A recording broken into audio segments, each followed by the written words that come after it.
ఇప్పుడు ఈ మధ్య సాఫ్ట్‌వేర్ పీపుల్‌కి కొంతమందికి మనం అంటున్నాం కదా! ట్రిగ్గర్ ఫింగర్ అని అంటున్నాం కదా! ఎటువంటి చికిత్స ఉంది? మీరు ఐటీ ఉద్యోగులకు ఎలాంటి సలహా ఇస్తారు? చూస్తే ఐటీ వాళ్ళల్లో ఏర్పడే ట్రిగ్గర్ ఫింగర్‌కి ఏంటి ప్రికాషన్ తీసుకోవడం అనేది చూసుకుంటే గనక మెయిన్ థింగ్ ఏంటంటే constant activity, constant over use అనేవి టెండన్స్ మీద చాలా ఎఫెక్ట్ పడుతుందండి.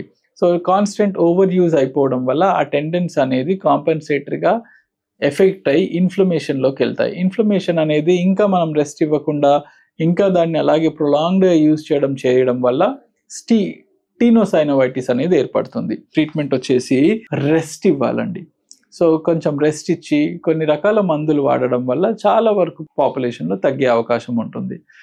కొందరికి ఎక్కువగా టీనోసైనోవైటిస్ ఉండి వాపు కూడా బయటికి తెలిసి అండ్ ట్రిగ్గరింగ్ అనేది చాలా రోజులుగా ఉండి ఆర్ చాలా అదర్ ఫ్యాక్టర్స్ లైక్ డయాబెటీస్ గానీ, హైపర్‌టెన్షన్ గానీ, థైరాయిడ్ గానీ ఇట్లాంటి కండిషన్స్ కూడా ఉన్న వాళ్ళకి మేబీ రెస్ట్ సరిపోవట్లేదు ఆర్ రెస్ట్‌తోని తగ్గట్లేదు అనే వాళ్ళకి ఒక చిన్నపాటి ఆపరేషన్ కూడా అవసరం పడొచ్చు. ఈ ఆపరేషన్‌లో ఏంటంటే జస్ట్ కాస్త లోకల్ అనెస్థీషియా ఆ ట్రిగ్గర్ ఏరియాలో ఇచ్చేసి దాన్ని చిన్న రిలీజ్ చేసి హార్డ్‌లీ 1 స్టిచ్ వేస్తామనమాట.